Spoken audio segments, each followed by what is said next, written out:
चिंतन आया, विकल्प आया, कुछ भी समझ लीजिए, कि बौद्ध धर्म के संस्थापक महात्मा बुद्ध को माना जाता है, इस्लाम धर्म के संस्थापक मोहम्मद साहब को माना जाता है, क्रिश्चियन धर्म के संस्थापक ईसा मसीह को माना जाता है, तो फिर और भी ऐसे ही कई धर्म हैं जिनके संस्थापक कोई न कोई होता ही होगा कदाचित।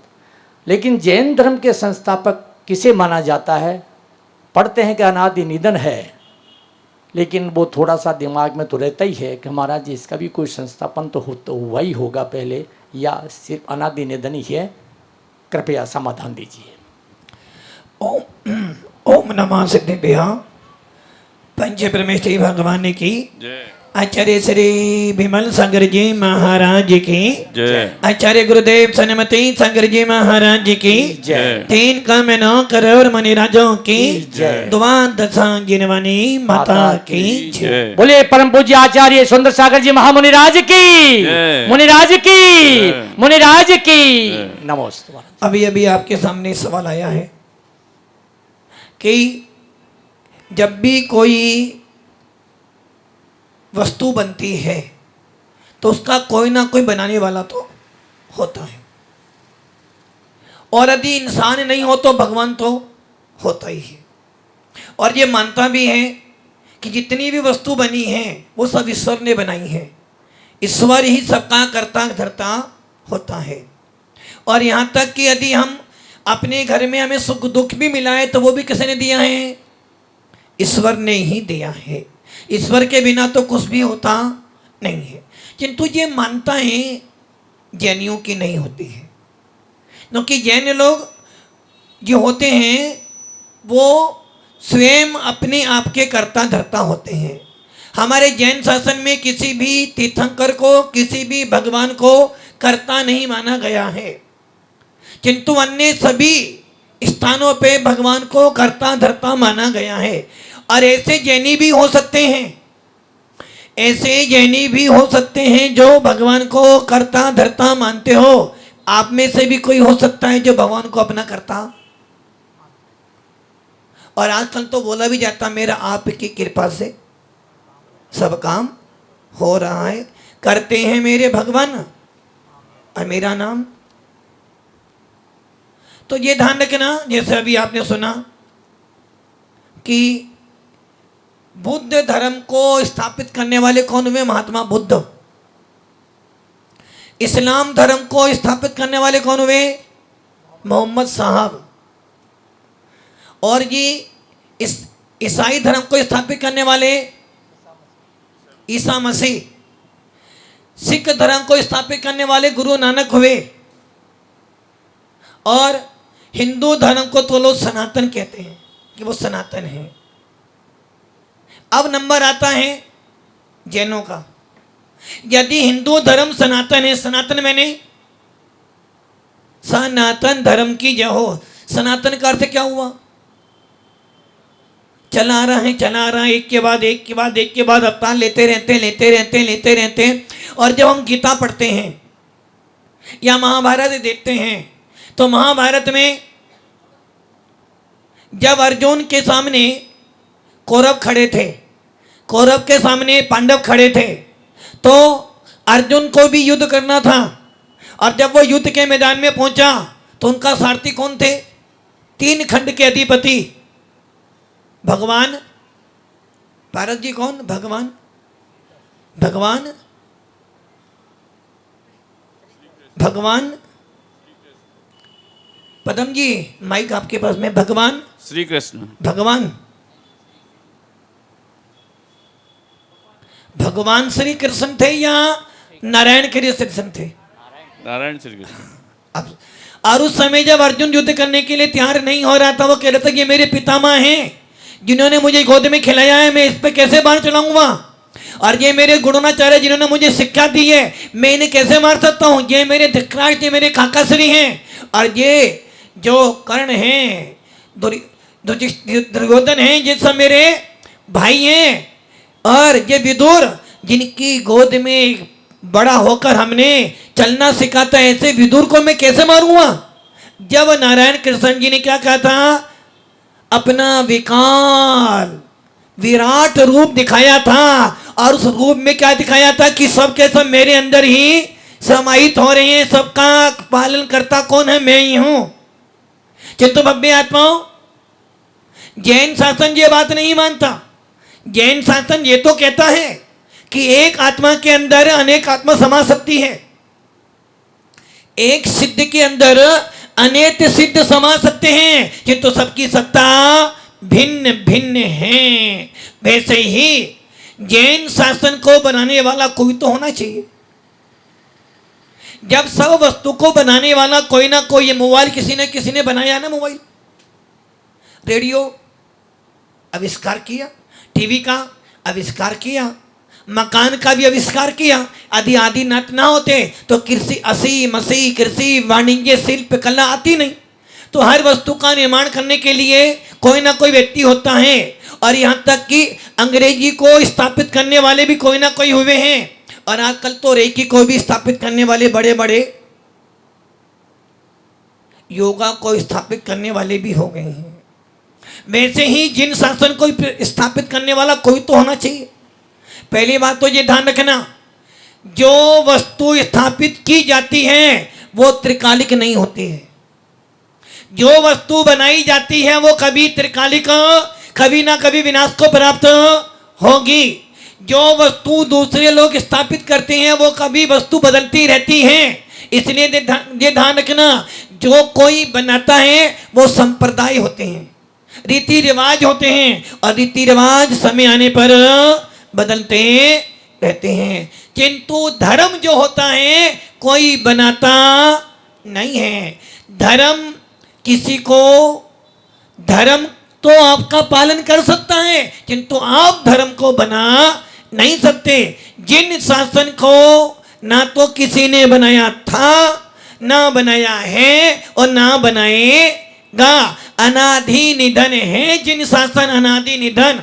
किंतु पंचम काल का सबसे बड़ा आश्चर्य या सबसे बड़ी हानि यही है कि आज हमारे बच्चों को स्कूलों में क्या पढ़ाया जाता है, जिन शासन को, जैन धर्म को स्थापित करने वाले कौन हैं, भगवान महावीर। आपके जो पढ़ाई गवर्नमेंट करवाती है, जो सरकार पढ़ाई कराती है, 5वीं 6ठी क्लास के बच्चों को क्या पढ़ाते हैं कि भगवान महावीर कौन है, जिन शासन को, जिन शासन के संस्थापक हैं। जबकि आप भगवान महावीर ही नहीं, आदि नाति भी नहीं, अनेकों अनेक तीर्थंकर हो गए अनादि काल से, और आगे भी होते चले जाएंगे। किंतु जिन शासन को स्थापित करने वाला कोई नहीं है, जो कि जिन शासन तो अनादि निधन है। धर्म जो होता है अनादि निधन होता है, उसे कोई स्थापित नहीं कर सकता है।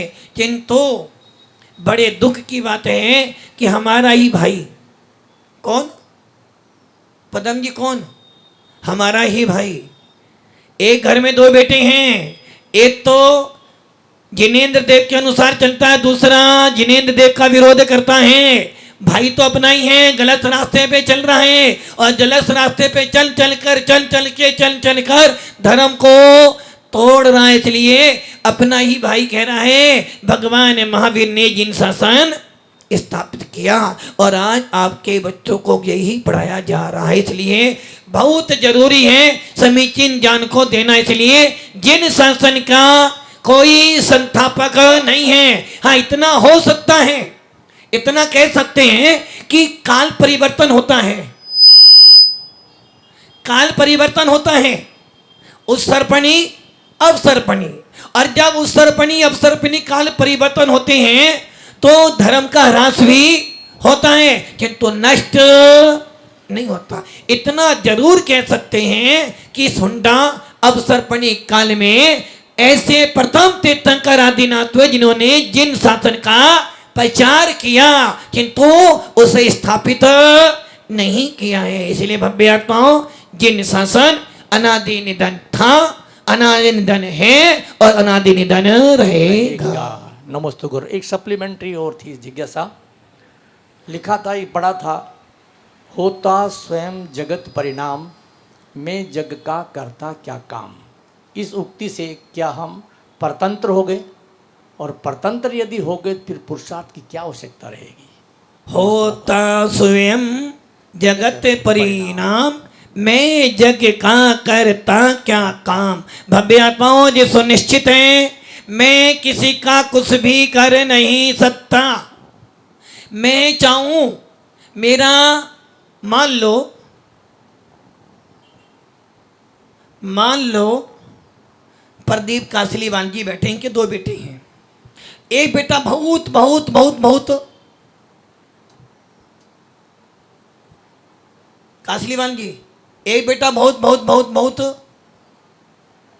क्या कह रहे भारत जी, बहुत बहुत बहुत धर्मात्मा, बहुत अच्छा है। और दूसरा बेटा उतना ही अपोजिट, एकदम खराब है।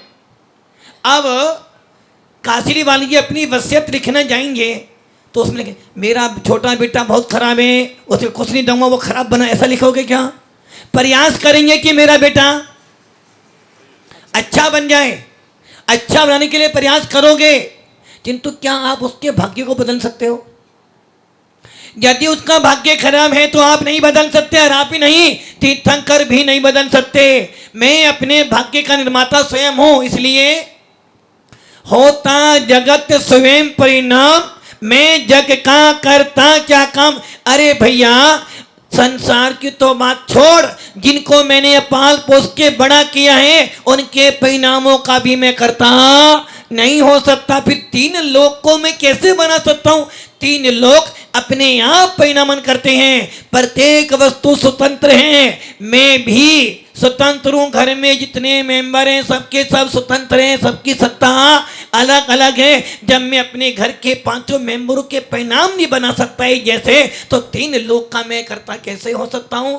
तीनों लोग अपने आप परिणामन करते हैं और मैं भी अपने आप परिणामन करता हूं। इतना हो सकता है, सामने वाले के भावों को सुधारने में, सामने वाले के भावों को बिगाड़ने में मैं निमित्त बन सकता हूं।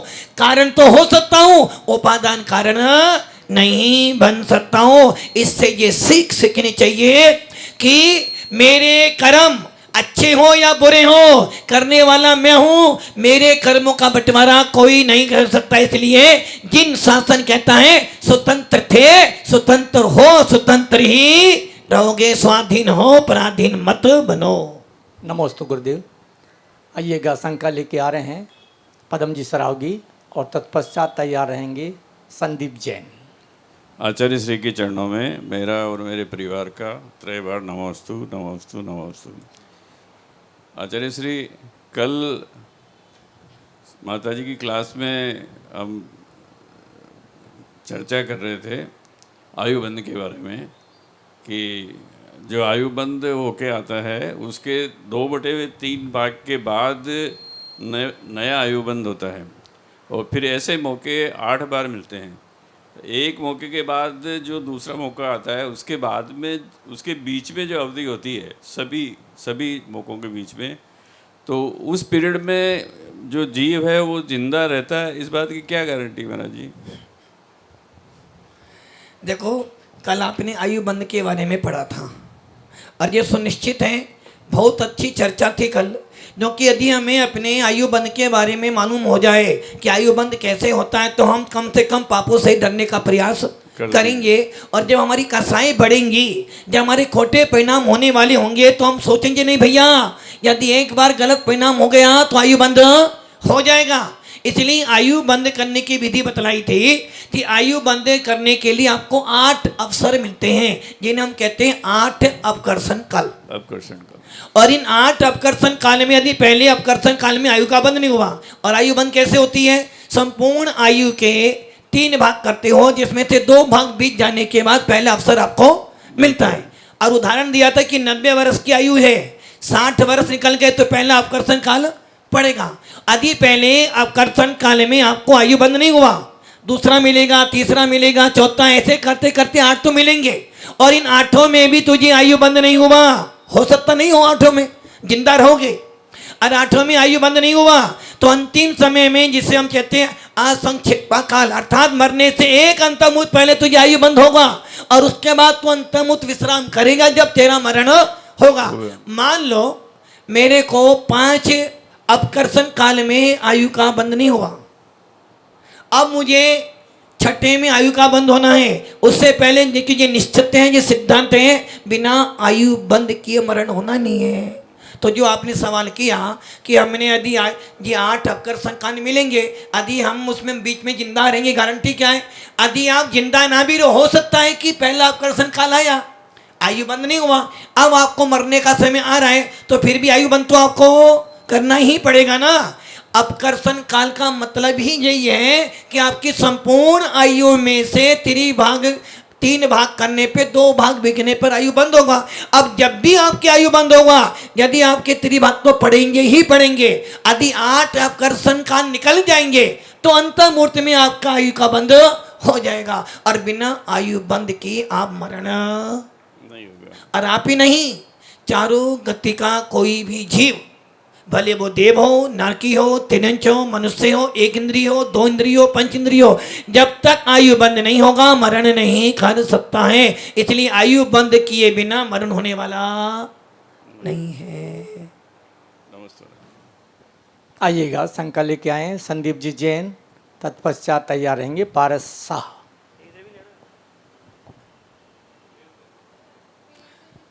आचार्य भगवान के चरणों में बारंबार नमोस्तु। गुरुवार जो हम स्वाध्याय करते हैं, इसका क्या फल होता है? और जो आपकी देश ना सुनते या जिज्ञासा समाधान में बैठते हैं, ये भी स्वाध्याय के अंदर आएगी या? ये अभी समूर्छन सवाल पैदा हो गया है। पहला सवाल इनका था कि हम जो मुनि राजों की, साधु संतों की देशना सुनते हैं, वो कौन से उस स्वाध्याय में आएगा? स्वाध्याय का अर्थ क्या था? सोयु प्लस अध्ययन, अपनी आत्मा का अध्ययन करने को स्वाध्याय कहते हैं। और स्वाध्याय के 5 भेद हैं। पहला भेद वाचना, प्रचना, आमना, अनुप्रेक्षा, धर्मोपदेश। अंतिम है धर्मोपदेश। वाचना, प्रचना, अनुप्रेक्षा, आमना और धर्मोपदेश। तो जो हम मुनि राजों का उपदेश सुनते हैं, जो हम त्यागी व्रतों के उपदेश सुनते हैं, वो सब के सब धर्मोपदेश के अंदर आएगा। धर्म का उपदेश आपको मिल रहा है, जो धर्म उपदेश सुनता है, समझना, यदि तेरा नियम है कि मुझे स्वाध्याय का नियम लेकर आए हो महाराज के, और यदि आप मुनि राजों के उपदेश सुनते हो, त्यागी व्रत के प्रवचन सुनते हो, तो समझना, या क्लास में बैठे हो तो समझना आपका धर्मोपदेश नाम का स्वाध्याय भी हो गया। प्रचना नाम का स्वाध्याय, अभी आपका जो स्वाध्याय कौन सा चल रहा है? प्रचना पूछ रहे हो ना, ये प्रचना नाम का स्वाध्याय हो गया। और जब आप उसका चिंतन मनन करोगे तो वो अनुप्रेक्षा भी हो जाएंगी, और जब आप अपनी किताब खोल के पढ़ोगे तो वो वाचना हो जाएगी, और बार बार बार उसको रिवीजन करोगे तो वो आपका आमनाएं भी हो जाएंगी। तो 5 उपदेश सुनना 5 प्रकार के स्वाध्याय को उत्पन्न कर देगा। जब उपदेश सुनोगे, चिंतन करोगे, अनुप्रेक्षा हो गई, और जब चिंतन करोगे, अरे ये तो समझ में आने, पूछ लेते हैं महाराज से, प्रचना हो जाएगी। और जब जो महाराज ने बोला उसे रिपीट करोगे तो आपकी वो आमनाएं भी हो जाएंगी, और आमनाएं करते करते महाराज ने गाथा बोली, आपने गाथा बोली, वो आपकी वाचना भी हो जाएगी। तो 5 प्रकार का स्वाध्याय आपका हो जाएगा। इसलिए स्वाध्याय मुनियों का उपदेश सुनना धर्मोपदेश में आ जाएगा। और दूसरा सवाल था कि स्वाध्याय करने का फल क्या है? दुकान खोलने का फल क्या है? दुकान खोलने का फल क्या है? पुण्य मिलता है। दुकान खोलने का फल क्या है? व्यापार करते हैं दुकान खोलने का फल क्या है? पैसा मिलेगा। धन का, लक्ष्मी का आना। खाना खाने का फल क्या है? भूख का समन होना। और मंदिर जाने का फल क्या है? मिथ्यात्व को दूर करना। जिन वाणी का पढ़ने का मतलब है कि जिन वाणी पढ़ेंगे तो हमारी कसायों की मंदता होगी, स्वयं पर का बोध होगा, और जब स्वयं पर का बोध हो जाएगा तो पर को छोड़ दूंगा, नहीं स्वयं को छोड़ दूंगा। पर को छोड़ेंगे, पर को छोड़ देंगे। हाँ महाराज जी, आपने बोला पर को छोड़ दूंगा, आपका प्रवचन सुनूंगा और आपको छोड़ दूंगा, सीधा यही कायदे में है। प्रवचन सुनते हुए स्वाध्याय करते करते क्या करना? पर को छोड़ देना, स्वयं में लीन हो जाना ही सच्चा स्वाध्याय है जी, उसका फल है। नमोस्तु भगवान। पारस शाह, तत्पश्चात तैयार रहेंगी आदरणीय दीदी। आचार्य श्री नमस्ते। 2 है, दोनों दीदी एक साथ ले लो। आचार्य श्री, सुबह माता जी ने प्रवचन में बताया था कि जिस जीव ने नरक गति का बंद कर लिया, वो आहार दान नहीं दे सकता है, तो क्या आचार्य श्री नरक गति का बंद होने पे आहार दान नहीं देगा, या तिरंज गति का बंद भी हो सकता है उसमें? देखो भैया, हमारे यहाँ 4 गति, सवाल तो बहुत अच्छा आया है कि आहार दान कौन नहीं दे सकता। वैसे तो बहुत सारे नियम है, किंतु आपका सवाल का जितना होता रहे उतना ही देता हूँ। आहार दान कौन नहीं दे सकता? जिस जीव ने खोटी आयु का बंद कर लिया है वो आहार दान नहीं दे सकता है। और आयु कितनी है? कल भी सुना था, 4 आयु है, मनुष्य, तिरंच, देव, नरक आयु। अब ये दान को इसमें से अशुभ आयु कौन कौन सी है? मनुष्य तो शुभ है, देव शुभ है, और तिरंच नरक गति दोनों। तिरंच आयु, नरक आयु अशुभ है। अरे भैया, तिरंच आयु शुभ है, पशु बनना भी पुण्यशाली है। जब वो तो गाड़ी में घूम रहा है, वो एक कुत्ता, एक कुत्ते को गाड़ी में घुमाते हो, पुण्यशाली है, तिरंच आयु लेकर आया है। माता पिता की सेवा हो ना हो, किंतु उस कुत्ते के लिए स्पेशल सामू से नहलाते हो उसको, और यदि गीला हो जाए तो कूलर के अंदर उसके पंख सारे बाल सुखाते हो, और यदि वो 1 नंबर 2 नंबर भी कर दे तो उसे बाहर घुमाने ले जाते हो, और यदि मम्मी पापा करते हैं, दादा दादी का, तो बदबू आती है। इसलिए तिरंच आयु शुभ है, क्योंकि तिरंच आयु में जाने के बाद कोई मरना नहीं चाहता। विष्ठा का कीड़ा विष्ठा में ही आनंदित होता है। उदाहरण आता है कि एक राजा था, राजा ने पूछा मुनिराज से कि हे भगवंत, मेरी गति क्या बनेगी? तो राजा ने बोला, बेटा, मरने के बाद तू अपनी ही विष्ठा में कीड़ा पैदा हो जाएगा। घर आया, राजकुमार से बोला, देख मैं मरने वाला हूँ 3 दिन के बाद, और अपनी ही विष्ठा में कीड़ा पैदा हुआ तो मुझे मार देना। बोले, जो आज्ञा पिताश्री, राजा बन रहा हूँ मैं, तो राजा बन गया। अब पिता ने बोला था, देखा विष्ठा में कीड़ा पैदा हो गया, वो लिया तलवार लेके मारने गया, किंतु जब वो बाहर निकलता, वो मारने का प्रयास करता, वो वापिस विष्ठा में चला जाता। 2 दिन 3 बार 4 बार करा, वो माना। अब बोले, करूं क्या? पिताजी बोल गए थे, यदि इच्छा पूरी नहीं की तो पिताजी व्यंतर बनकर, ये मिथ्या मानता है। अब वो मुनिराज के पास गया, बोले, महाराज श्री, पिताश्री ने बोला था कि मैं विष्ठा में कीड़ा पैदा हुआ, जैसे मैं मारने जाता हूँ वह विष्ठा में चला जाता है। तो मेरा बोले, बेटा, जीव की परिणति ऐसी है, जहाँ चला जाता है वहीं रम जाता है, वहाँ से निकलने का नंबर आता नहीं। उसी प्रकार विष्ठा का जीव विष्ठा में ही आनंद मानता है, इसलिए तिरंच आयु शुभ है। इसलिए जिसने नरक आयु का बंद कर लिया है वो जीव मुनिराजों को आहार दान नहीं दे सकता, किंतु जितने तिरंच आयु का बंद कर लिया है वो आहार की अनुमोदना तो कर सकता है, क्योंकि अनुमोदना करने के लिए तिरंचों को भी अनुमति है, और वो अनुमोदना करेगा तो उसको अच्छी कोई ना कोई अच्छा राज्य, अच्छा देश, अच्छा धर्मात्मा व्यक्ति मिल जाएगा। इसलिए ध्यान रखना, नरक आयु वाला जीव जितने नरक आयु का बंद कर लिया है, या ये सोचना, यदि आपके हार दान देने के भाव नहीं बनते हैं, या मुनियों के आने पर मैं चौका लगाऊंगा ही नहीं, कौन लगाऊंगा? क्योंकि ये मुनि कौन लेकर आया है?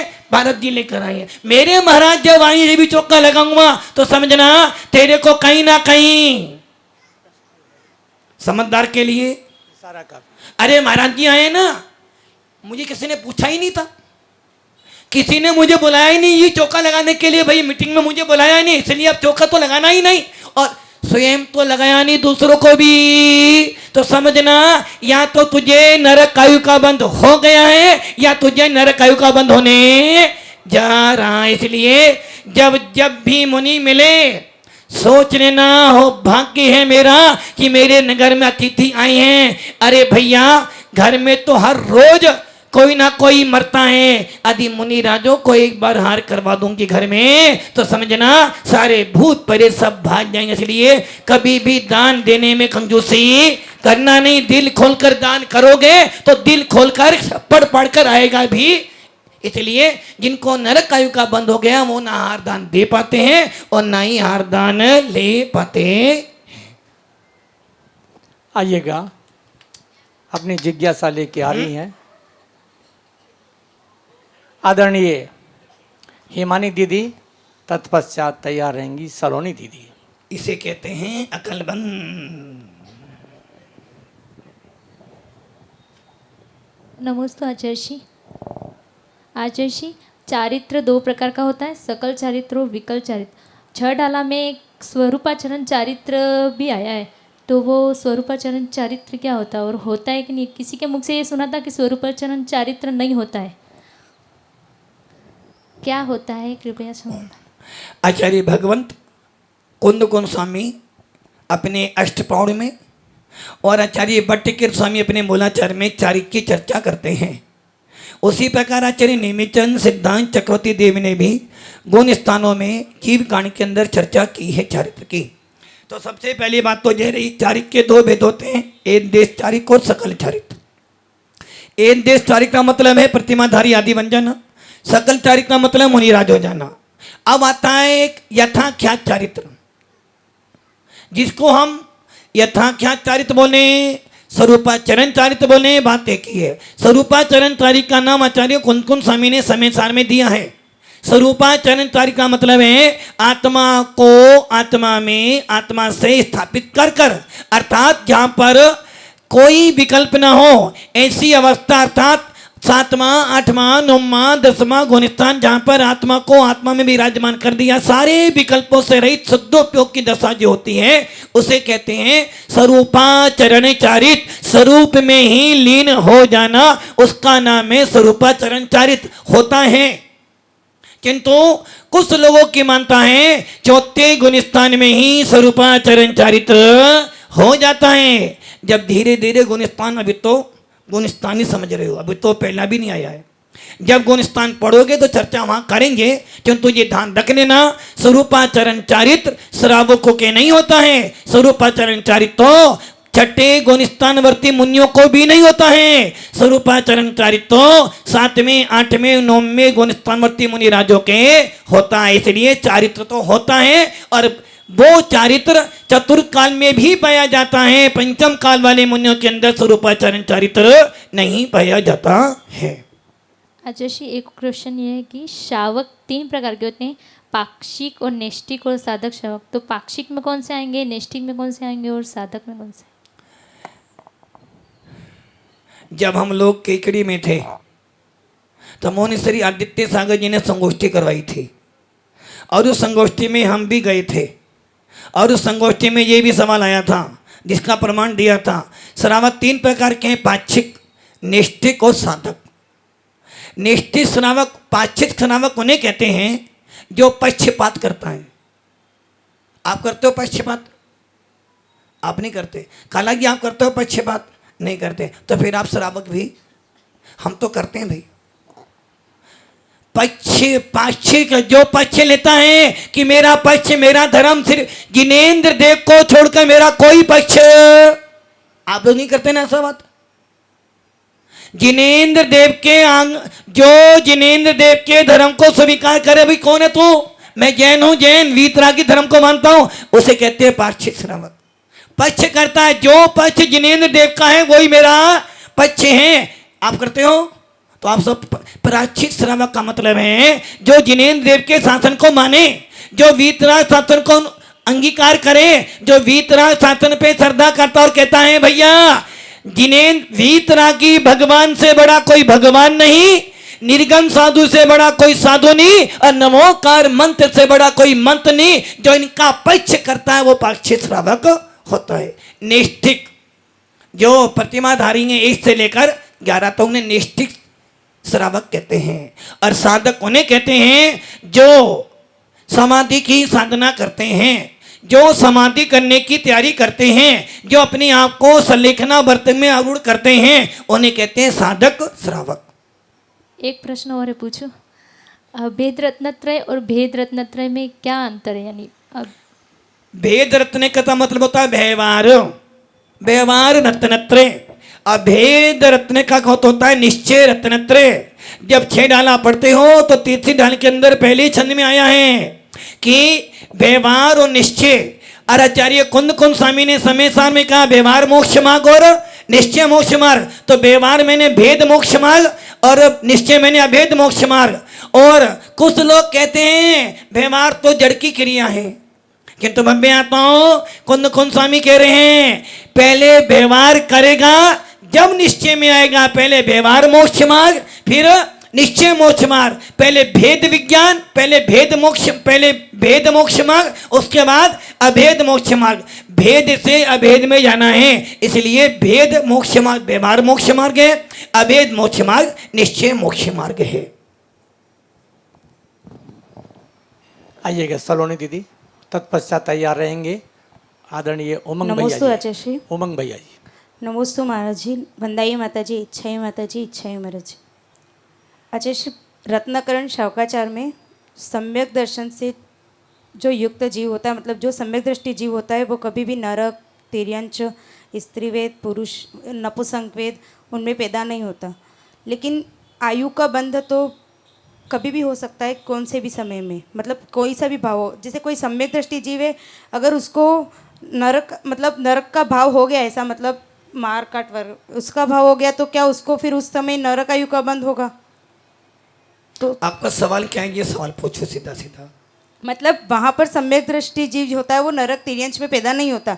लेकिन अगर किसी को ऐसा भाव हो जाए तो फिर उस समय वो नरक आयु सम्यक। इनका सवाल है, सम्यक दृष्टि जीव मरकर नारकी नहीं बनता है, तिर्यंच नहीं बनता है, मनुष्य नहीं बनता है, कोई योनियों में नहीं जाता है, स्त्री वेद नपुंसक में पैदा नहीं होता है, तो क्या कोई सम्यक दृष्टि जीव नरक की आयु बंद कर ले तो फिर उनको कौन सा वेद मिलेगा?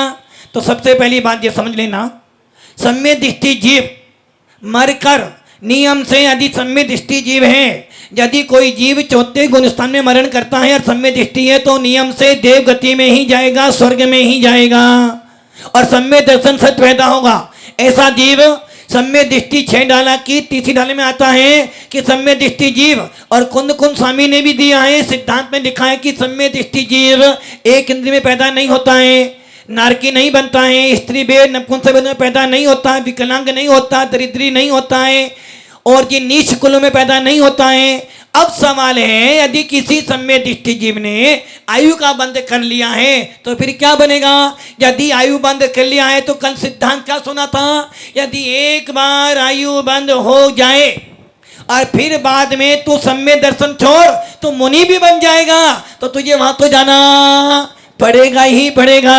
यदि कोई सम्यक दृष्टि जीव है, यदि वो 26 सम्यक दृष्टि जीव है और उसने पहले आयु बंद कर लिया है, बाद में 26 सम्यक दर्शन प्राप्त किया है, तो उसे जाना तो वहीं पड़ेगा, किंतु वहां जाकर उसको कुछ आता तो, क्योंकि नरकों में जाने वाले जीव सम्यक दृष्टि जीव प्रथम नरक से नीचे नहीं जाते हैं, और जब वो वहां जाएगा तो वहां उसे नपुंसक वेद भी प्राप्त होगा।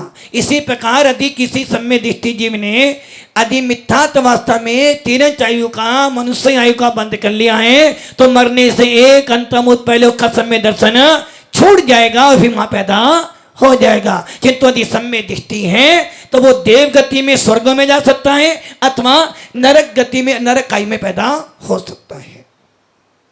पर आचार्य भावों का है ना, माता जी ने एक बार बताया था कि भाव कोई से भी समय में अगर ऐसे भाव हो गए और उस समय आयु का बंद हो गया, अगर लेकिन वो जीव सम्यक दृष्टि, लेकिन उसको कभी ऐसे भाव हो गया और उसी समय में उसका आयु का बंद हो गया, तो फिर वो नरक तिर्यंच में क्या जाएगा। बोला मैंने? यदि उसने आयु बंद कर लिया है, यदि 26 सम्यक दृष्टि जीव हैं और नरक आयु का बंद पहले मिथ्यात्व अवस्था में, यदि वो सम्यक दर्शन प्राप्त होने के बाद आयु बंद करेगा तो देव आयु का ही बंद करेगा, और यदि उसने सम्यक दर्शन प्राप्त करने से पहले आयु बंद कर लिया है तो चारों आयु में से किसी भी आयु का बंद कर लिया है और बाद में सम्यक दर्शन प्राप्त किया है, यदि 26 सम्यक दृष्टि होगा और तिर्यंच आयु का बंद पहले उसने मिथ्यात्व में करा तो भोगभूमि में चला जाएगा।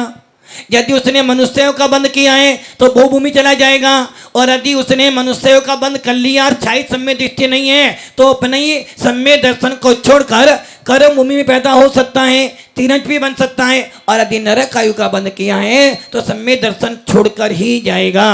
यदि सम्यक दृष्टि है और बाद में आयु बंद करेगा तो सिर्फ देव आयु का ही बंद करेगा, इसके अलावा कोई आयु बंद नहीं कर सकता है। नमस्ते आचार्य। आइएगा उमंग भैया, और तत्पश्चात तैयार आएंगे वीरेंद्र जी जैन। देखिएगा स्वाध्याय का बड़ा महत्व होता है, 3 प्रवचन चलते हैं यहाँ पर, आउटडोर में 3 प्रवचन चलते हैं, और 3 प्रवचन में सुबह 8:30 बजे चलता है, शाम को 6:30 बजे चलता है, उसके बाद 7:15 बजे कक्षाएं लेती हैं। ये प्रवचन ही है, ये तो आउटडोर है, इंडोर तो पता नहीं कितने प्रवचन कितने स्वाध्याय चलते हो। नमोस्तु गुरुदेव। उमंग भैया ऑनलाइन प्रश्न है। नमोस्तु आचार्य श्री। चंद्र कुमार जैन अशोक नगर मध्य प्रदेश से पूछ रहे हैं कि इनका प्रश्न है सहस्त्र जिनालय, जो वर्तमान में सहस्त्र जिनालय बनाए जा रहे हैं, उनमें जो प्रतिमा विराजमान है, क्या उनमें प्रतिदिन अभिषेक हो सकता है या फिर इनका मार्जन होता है? कृपया समाधान करें। शेष कुड़ का मतलब होता है जिसमें 1000 प्रतिमाएं होती हैं। तो शेष कुड़ की प्रतिमाएं यदि वास्तव में तो देखा जाए हर प्रतिमा का अभिषेक होना ही चाहिए। यदि वो शेष कुड़ की प्रतिमा बड़ी बड़ी हैं तब तो प्रतिदिन अभिषेक करना ही चाहिए। यदि छोटी छोटी हैं तो भी उनका कम से कम एक व्यक्ति तो ऐसा निर्धारित हो जो भगवान का अभिषेक करें, और यदि ऐसा भी ना हो तो कम से कम एक गीले कपड़े को कर कर उनका मार्जन तो होना चाहिए। किंतु आजकल तो सहज कुट बन जाते हैं, किंतु सालों में 2 सालों में 3 सालों में अभिषेक होता है। इसलिए भगवान कम हो पुजारी ज्यादा हो तो आनंद आता है। अब भगवान ज्यादा हो अब पुजारी एक भी ना हो तो दिल अंदर से दुखित होता है। इसलिए सहज कुड़ की प्रतिमाओं का भी अभिषेक किया जा सकता है। रोज बस करने वाला आदमी में भक्ति होनी चाहिए। इटावा से समिति जैन पूछ रही हैं, क्या व्रत में एक बार पानी पी लेने से अनजाने में दोष लग जाता है, तो इसका क्या प्रायश्चित करना चाहिए? व्रत में एक बार पानी पी लिया गलती से तो पहली बात तो ये रही, हमारा जैन शासन गलती सुधारने के लिए है, मारने के लिए नहीं है। यदि हमने उपवास किया और हमने गलती से पानी पी लिया तो समझे ना, गलती से पानी पिया है तो भैया जैन शासन की कोई बात नहीं, जितना पालन करेगा उतना फल तो मिलेगा। इसलिए यदि तूने गलती से पिया है तो उसकी क्षमा है, जानबूझ के करेगा तो सजा है। मेरा एक प्रश्न है कि हम सभी लोग अभी 10 लक्षण आ रहे हैं, तो सारी दीदी भैया अभी प्रवचन करने के लिए बाहर जाएंगे, तो हमने ऐसे भी व्रती साधक देखे हैं जो प्रवचन करते हैं परंतु प्रवचन आचरते नहीं हैं, मतलब जो प्रवचन में कहते हैं पर स्वयं वो आचरण में नहीं उतार पाते हैं। तो हम लोग ऐसा कौन सा पुरुषार्थ करें कि जो प्रवचन हम लोगों को सुनाते हैं, जो हम लोगों को उपदेश देते हैं, वही हम भी चरितार्थ करें? नमस्ते। पहली बात तो ये रही, एक ज्ञानवान व्यक्ति को जितना हमारा शास्त्र कहता है, जितना भगवान महावीर ने कहा था उतना गंधर्व स्वामी सुन नहीं पाए।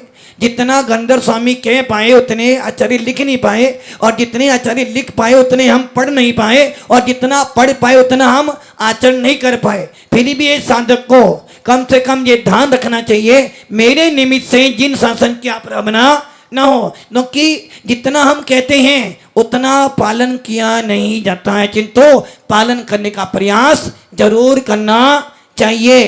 फिर भी यदि दोष लग जाता है तो उसकी आलोचना करनी चाहिए, किंतु ये भाव मत बनाओ अरे प्रवचन कहने के कुछ होते हैं, करूँगा कुछ, ऐसा करने से तेरी मायाचारी उत्पन्न हो जाएंगे। इसलिए तूने जो कहा कम से कम 100% नहीं तो 50% तो पालन कर, ताकि तेरा कहा हुआ तेरे लिए प्रमाणभूत तो हो जाए।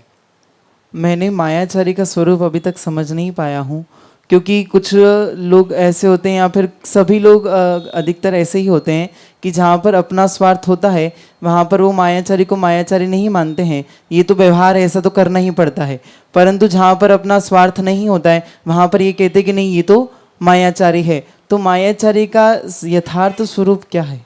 पहली बात तो ये रही, यदि मायाचारी के असंख्यात लोग प्रमाण भेद होते हैं। अब मायाचारी आपने कैसी करी है? यदि हमें मालूम पड़ रहा है कि सामने वाला व्यक्ति मर सकता है, मेरे बोलने से सामने वाला व्यक्ति मर सकता है, तुम थोड़ी सी मायाचारी कर कर जिसमें मुझे दोष ना लगे और सामने वाला बच जाए, वो भी काम किया जाएगा। किंतु ऐसी मायाचारी नहीं करना जिससे मेरा मिथ्या कर्म का उदय आ जाए। जब तक मेरा सम्य दर्शन कायम रहे तो थोड़ी बहुत मायाचारी तो 6ठे गुणस्थान में भी मायाचारी हैं। कल ही सुना था कि दशाएं 10वें गुणस्थान तक रहती है। आटे में नमक तो चल सकता है, किंतु नमक में आटा नहीं चल सकता है। तो हम ऐसी मायाचारी कर सकते हो जिस मायाचारी से जिन शासन का लोप ना हो, ऐसी मायाचारी कर सकते हो जिनसे तुम्हारा गुणस्थान ना गिरे, और ऐसी मायाचारी कर सकते हो जिससे किसी का हित ना हो। आदि मायाचारी करने से सामने वाले का पतन होता है, वो अपने प्राण छोड़ सकता है या धर्म को छोड़ सकता है। तो ऐसी मायाचारी से बचना चाहिए। आइएगा, प्रश्न लेके आ रहे हैं वीरेंद्र जी जैन, तत्पश्चात तैयार रहेंगे दिनेश जी सेठिया। नमोस्तु आचार्य श्री। मैं अपने आप को बड़ा धन्य समझ रहा हूँ। मैं परम तपस्वी वात्सल्य मूर्ति आचार्य श्री का सानिध्य प्राप्त कर रहा हूँ। आज से कुछ समय पहले आचार्य श्री को स्वयं एक बार विहार के अंतर्गत स्वयं आचार्य पद पर विराजमान है, विहार करके पधारे थे और मैंने स्वयं आचार्य श्री को अपने संघ के साधुओं की व्यावृत्ति करते हुए देखा था। मेरे जीवन का वो अद्भुत क्षण था जब एक आचार्य स्वयं जो है अपने वृद्ध साधुओं की हाथ पैर दबा रहे थे उपवास वालों के लिए। ऐसे परम वात्सल्य मूर्ति गुरुदेव के चरणों में बारंबार नमन। गुरुदेव, मेरी एक शंका है, अभी एक घटना हुई है, उसका थोड़ा सा मैं बैकग्राउंड देता हूँ। एक युवा लोहारिया समाज का जो रोज़ अभिषेक करता था, गुरु भक्त, उसके साथ क्या हुआ कि उसके शंका का बैकग्राउंड बना रहा गुरुदेव कि गुरु पूर्णिमा के दिन में वो आता है और रात को गाड़ी चला रहा था। अचानक झपकी लगती है, उस गाड़ी में 5 जने थे और उसका एक्सीडेंट हो जाता है, वो मरण को प्राप्त हो जाता है। अब मेरी शंका ये है कि उसके 2-3 महीने पहले वो कहीं पे जहाँ भी उसका मार्केटिंग का काम था, वैन लेके जाता था माल वगैरह बेचने, तो उसको एक औरत मिलती है एक पर्टिकुलर एक गांव में और उसको बार बार ये कहती कि तुझे मरना है क्या, तुझे मरना है क्या। वो शंकित हो जाता है और एक सम्यक दृष्टि गुरुदेव के पास में जाके वो ये अपनी शंका व्यक्त करता है। तो उनको जो निमित्त ज्ञानी है उनको भी शंका उत्पन्न होती है, तो कोई एक टोटका करते हैं ताकि उसकी गात उतर जाए। लेकिन ये वो उसका मैं स्वयं साक्षी था, वो जो किया हालांकि उन्होंने बताया नहीं, वो मौन साधक हैं, तो क्या कर रहे हैं क्यों कर रहे हैं वो उस समय नहीं बताया। लेकिन ये होने के बाद में उन्होंने ये कहा कि इसके गात थी, मुझे लगा था इसके ऊपर कुछ होने वाला है, तो मैंने कुछ किया था, हालांकि वो टला नहीं। मेरी शंका ये गुरुदेव कि क्या इसको अकाल मृत्यु माने या इसकी आयु पूर्ण माने और इसकी गति क्या हो सकती है? देखो नमस्ते गुरुदेव। पहली बात तो ये रही, हमारे यहाँ आदि आयु पूरी होने वाली हो तो तीर्थंकर भी बचा, दल बल देवी देवता मात पिता परिवार और मरती बीड़िया जीव को कोई ना राखे हार। अब रही बात अकाल मरण की, तो अकाल मरण मान सकते हैं क्योंकि उसने अभी आयु बंद की उम्र बहुत कम थी, लगभग 40-45 की थी। और किंतु ये जरूर कहेंगे आयु तो उसकी पूरी हुई, क्योंकि बिना आयु पूरी हुए किए बिना मरण नहीं हो सकता। बस इतना है, जो आयु के निषेक आगे उदय में आने वाले थे उसी समय सारे के सारे उदय आ गए और उसकी आयु पूरी हो गई। किंतु अकाल मरण इसलिए है कि यदि वो गाड़ी ना चलाता, और देखो पुण्य पाप कर्म कैसे उदय में आया, जबकि उससे पहले गाड़ी कोई और चला रहा था और वो बोला तू हट, गाड़ी मैं चलाऊंगा। तो ये ध्यान रखना, जैसे कर्म बांधे हैं जब उदय में आते हैं तो वैसी क्रिया आपसे करवा देते हैं। और गाड़ी उसने चली मात्र आधा पौन घंटा चलाई होगी और जैसी झपकी आई और वो तो जहाँ मृत्यु बांधी है वहाँ पर जाना पड़ता है। इसलिए अकाल मरण तो है किंतु आयु पूरी हुई है और आयु पूरी होने के बाद उसका मरण हुआ है। नमस्ते आचार्य। लास्ट दिनेश जी सेठिया। नमस्ते आचार्य श्री। आपने प्रवचन में बताया था कि व्यंतरदेव मध्य लोक में जैसे निर्जन स्थान बावड़ी वगैरह ऐसी जगह पर रहते हैं, तो मेरा प्रश्न ये है गुरुदेव कि व्यंतरदेव के भवन नहीं होते क्या, महल मतलब उनके विमान वगैरह नहीं होते क्या? देखो व्यंतरदेव जो होते हैं उनके लिए आगम में आया कि व्यंतरदेव अधोलोक में रहते हैं और उनके रहने के लिए रतन पर्वा और पंक पर्वा दोनों में उनके भवन बने हुए हैं। किंतु व्यंतर जो होते हैं वो किसी के वश में नहीं रहते, इसलिए व्यंतर हमेशा मध्य लोक में विचरण करते रहते हैं। और व्यंतर देव सम्य दृष्टि भी होते हैं और मिथ्या दृष्टि भी होते हैं। इसलिए जो सम्य दृष्टि होते हैं किसी मंदिर में विराजमान हो जाते हैं, किसी साधु संतों के पास भी विराजमान हो जाते हैं, और जो मिथ्या दृष्टि होते हैं वो भी विराजमान हो जाते हैं। इसलिए मध्य लोक में ऐसा कोई स्थान नहीं जहाँ व्यंतर देव ना पाए जाते हैं और उनका स्थान मिलता है, वो अपनी भक्ति करते हैं। इसलिए व्यंतरों के लिए भवन भी हैं और उनके पुर भी हैं, रहने के निश्चित स्थान भी हैं। किंतु मध्य लोक में उनके पेड़, सोने स्थान, कुआं, पर्वत आदि ये भी उनके रहने के स्थान हैं, वो वहाँ भी रह सकते हैं, इसमें कोई बाधा नहीं है। नमस्ते। चलिए आइए आरती के लिए, महाआरती के लिए आ जाइए। ओम नमः सिद्धेभ्यः।